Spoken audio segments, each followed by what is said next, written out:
मैं आज आपको REET, RS, second grade, first grade, school व्याख्याता, करंट अफेयर्स जहाँ भी आता है मानव विकास टॉपिक, इसके smart notes and short notes दूंगी। उसके बाद विश्व व्यापार संगठन, ये भी हमारे रीट में भी है, सेकंड ग्रेड में भी है। उसके बाद है अंतर्राष्ट्रीय मुद्रा कोष, है ना, IMF, ये आप देखोगे तो अभी मैं बता दूं, ये रहा अंतर्राष्ट्रीय मुद्रा कोष, है ना। ये जो करंट अफेयर्स की नवीनतम डाटा है मानव विकास रिपोर्ट के, वो देखेंगे। बुक में पढ़ोगे तो बहुत टाइम लगेगा, यहाँ से स्मार्ट नोट्स नहीं बनाओगे तो सेलेक्ट नहीं होगे। स्मार्ट नोट्स बहुत ज़रूरी है। और टेस्ट सीरीज जरूर ले लेना, जो भी को भी अच्छी लगे आपको, कलाम की वगैरह जहाँ भी, लेकिन आपको पता चल जाएगा कि मेरा लेवल कौन सा है, मेरा टॉपिक कौन सा छूट गया है, कौन सा हो रहा है। मानव विकास HDI ह्यूमन डेवलपमेंट इंडेक्स, है ना, इसका पूरा नाम है। रिपोर्ट जारी कौन करता है मानव विकास की? विश्व स्तर पर UNDP जारी करता है, जो प्रति वर्ष होती है, यानी कि प्रत्येक वर्ष जारी की जाती है। ये मई 2025 में ही जारी हुई है। और इसके तीन तत्व या तीन विशेषताओं के आधार पर ये मानव विकास रिपोर्ट जारी करता है UNDP। तो एक तो स्वास्थ्य होता है, जो जीवन प्रत्याशा होती है, इसके तीन तत्व आयाम है, उसके आधार पर जारी करता है HDI ह्यूमन डेवलपमेंट इंडेक्स। शिक्षा और साक्षरता के आधार पर। और जीवन स्तर वो होता है जो एक मनुष्य अपने दैनिक जीवन में कितने पैसों की जरूरत होती है, प्रति व्यक्ति आय वार्षिक कितनी है उसकी, मंथली कितनी है, डे की कितनी है, उस तरह से। जीवन प्रत्याशा यानी कि वो स्वास्थ्य कितना है ना, इस तरह से भी आपकी रिपोर्ट जारी की जाती है। और शिक्षा का जो स्तर है वो किस तरह से है, बच्चों में, बड़ों में, किस तरह से, पहले शिक्षा कितने वर्ष तक स्कूल में बच्चे लेते थे, आज वर्तमान में कितने वर्ष तक बच्चे स्कूल में पढ़ते हैं, उस तरह से। जीवन स्तर वो होता है कि आपकी प्रति व्यक्ति आय क्या है, क्या भोग की जो भी वस्तुएं हैं वो होगा। स्वास्थ्य स्तर वो होता है जिसके अंदर आपकी यानी कि आयु, आप कितनी आयु तक प्रत्येक मानव समानता के अनुसार पर लिया गया है कि कितने साल तक जिंदा रहता है, क्योंकि अगर उसका स्वास्थ्य अच्छा होगा तो वो 100 साल जिएगा, नहीं तो 70, 80, 60 जो भी है। जीवन प्रत्याशा कितनी है 2025 की रिपोर्ट के अनुसार, वो देखेंगे। साक्षरता भी देखेंगे, जीवन स्तर भी देखेंगे, प्रति व्यक्ति आय कितनी है उसे भी देखेंगे। तो इसका अर्थ क्या है बताएं? मानव विकास सूचकांक किसी भी देश में रहने वाले लोगों की विकास का सूचकांक। अगर आपका शिक्षा का लेवल अच्छा है, अगर आपकी प्रति व्यक्ति आय यानी कि पैसे अधिक हैं आपके पास, पता नहीं कौन है बाहर हॉर्न पे हॉर्न दिए जा रहा है। कहते हैं ना, रोड पे घर किसी का ही नहीं होना चाहिए। रोड तो नहीं है लेकिन दरवाजा है, वो क्या कहते हैं, गली वगैरह होती है ना, वो है। और विकास सूचकांक होता है जैसे आपकी प्रति व्यक्ति आय अच्छी है, आपका जीवन स्तर, आप स्वस्थ हो, हसमुख तब ही रहोगे जब पैसा आएगा। आपको पता है आजकल जीवन में मानव की वैल्यू नहीं रह गई, मनुष्य की वैल्यू इतनी नहीं है जितनी पैसों को दी जाती है। लेकिन अगर आप सही देखो तो मानव की वैल्यू होनी चाहिए, क्योंकि अगर वो चला जाए तो नहीं मिलता। पैसे अगर मैं नहीं कमा सकती, या मैं जो कहती हूँ मुझसे नहीं हो सका, मेरे पति से नहीं हो सका, तो वो बच्चे ला लेंगे, बच्चे आपका स्तर सुधार लेंगे।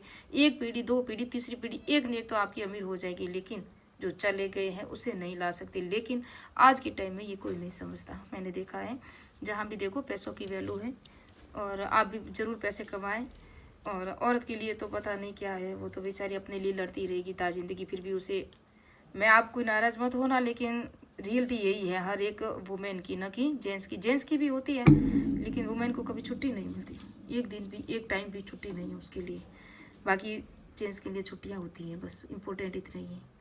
अमावस हो जाती है, पूनम हो जाती है, संडे हो जाता है, सैटरडे हो जाता है, गर्मियों की छुट्टियां हो जाती हैं, दीपावली की छुट्टियां हो जाती हैं, लेकिन लेडीज़ के लिए एक टाइम की भी छुट्टी नहीं होती। इसलिए नौकरी लग गई तो मैं कोर्ट में दायर करूँगी अपील की हमारे लिए भी एक छुट्टी होनी चाहिए। वैसे संडे की छुट्टी माना हुआ है सरकार ने तो, लेकिन पता नहीं क्या है, कोई नहीं देता। मानव विकास सूचकांक में स्वास्थ्य के लिए जीवन प्रत्याशा को ध्यान में रखा जाता है, जिसका निर्धारण बच्चे के जन्म के साथ ही समय ही कर लिया जाता है। बच्चे का जन्म होता है ना, उस समय ही ये सब निर्धारित किया जाता है।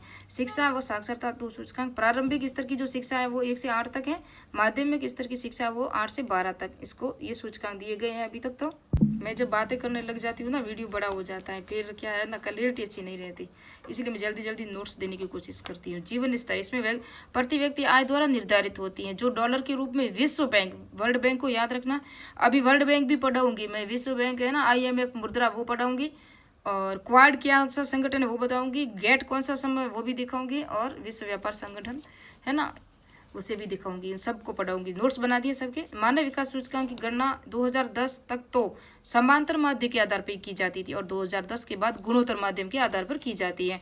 समांतर माध्य का ये सूत्र है, गुणोत्तर माध्य का ये सूत्र है, कोई पूछने वाला नहीं है, इसको याद नहीं करना। हाँ, इतनी लाइन याद कर सकते हो, 2010 और 2010 के बाद की बात है, याद कर सकते हो, लेकिन एग्जाम में आने वाला नहीं है। लेकिन जनसंख्या का अब की बार आया था, फर्स्ट ग्रेड में आया था कि जनसंख्या के जो सूत्र, कौन से सूत्र के आधार पर जनसंख्या का निकाली जाती है ना, मध्यकालीन या आर्थिक है जो भी, तो वास्तविक मूल्य प्लस न्यूनतम मूल्य, अधिकतम मूल्य माइनस न्यूनतम मूल्य, ये भी याद रख लेना। मानव विकास के महत्वपूर्ण तथ्य कौन कौन से हैं, वापस से शॉर्ट से देखे जारी। यूएनडीपी करता है संयुक्त राष्ट्र विकास, 1965 में न्यूयॉर्क, यानी का मुख्यालय कहाँ है, न्यूयॉर्क में। अभी मैं बताऊंगी कि विश्व व्यापार संगठन का मुख्यालय कहाँ है ना, आगे हम धीरे धीरे सब देखेंगे। और प्रथम बार रिपोर्ट जो एसडीआर है ना 1990 और 91 में के समय में पाकिस्तानी अर्थशास्त्री कौन थे, महबूब उल हक है ना, कि तैयार की थी। और उसके साथ भारतीय अर्थशास्त्र भी थे जो अमर्त्य सेन थे, और इनको नोबेल पुरस्कार भी दिया गया, किसको, अमर्त्य सेन को। तो याद रखना, ये जो महत्वपूर्ण तथ्य है ना, इन्होंने तैयार की थी, महबूब उल हक, ये पाकिस्तान के अर्थशास्त्री थे, और भारत के अर्थशास्त्री थे अमर्त्य सेन। मानव विकास सूचकांक का नाम 0 से 1 के मध्य इसका मध्य रहता है, जो मान रहता है ना, मान होता है सर्वश्रेष्ठ 0 के करीब लगभग खराब प्रदर्शन है। अगर 0 से नज़दीक है ना, 0 पॉइंट या 9.999 या 999 भी 0.999 है, फिर भी बेस्ट है। लेकिन 0 के करीब है तो वो खराब है। भारत का कितना है वो भी आगे बताऊंगी मैं कि कितना मान है। मानव विकास सूचकांक रिपोर्ट के आधार पर देशों का 4 भागों में बांटा गया है, और ये राजस्थान में जो जारी करता है मानव विकास रिपोर्ट, वो कौन करता है वो भी बताऊंगी मैं, और किस आधार पर है। अत्यधिक उच्च मानव विकास वाले जो देश इस श्रेणी में सभी देशों में शामिल किया जाता है, जिसका HDI 0.800 से ऐसे अधिक है ना, वो विकसित देश है। 0.800 है ना, मैंने कहा 0 है वो उसका खराब है, 1 0 या 1 इसका मान होता है। 1 के जो भी नज़दीक है वो अच्छी लेवल पे, 0 के जो नज़दीक है वो खराब लेवल पर है। मध्यम मानव विकास वाले जो देश जिनका HDI मान 550 या 0.699, इसका मध्य विकास वाले हैं कि मध्यकालीन, मध्यम में, न कि नीचे गरीब में, न कि ऊपर अमीरों में आएंगे वो। उच्च मानव विकास वाले देश जिनका HDI मान 700 से 799, ये उच्च में आएंगे। विकासशील देशों का मान है, भारत इसमें शामिल है, लेकिन इसमें भारत इसमें शामिल नहीं है, भारत मध्यम में शामिल है, क्योंकि भारत का जो इंडेक्स है ना वो अभी मैं बताऊंगी। ये जो है ना, ये मेरे से शायद गलती हो गई, यहाँ लिख दिया है, लेकिन भारत इसमें शामिल है, मध्यम में शामिल है। किस तरह से है तो उसका मैं इंडेक्स बताऊंगी ना, अंक, तभी पता चलेगा आपको कि कितना इंडेक्स है और किसके मध्यम में है। और निम्न सबसे कम है वो 550 लेवल है ना, 0.550 से है ना, ये अविकसित देशों का मान होगा। अत्यधिक उच्च मान 0. याद में बता दिया। उच्च मानव विकास 700 से 799 विकसित देश आते हैं, और भारत इसमें शामिल है। उच्च मानव विकास में भारत नहीं है, मध्यम में भारत, ये देखो मैंने लिखा मध्यम में भारत है।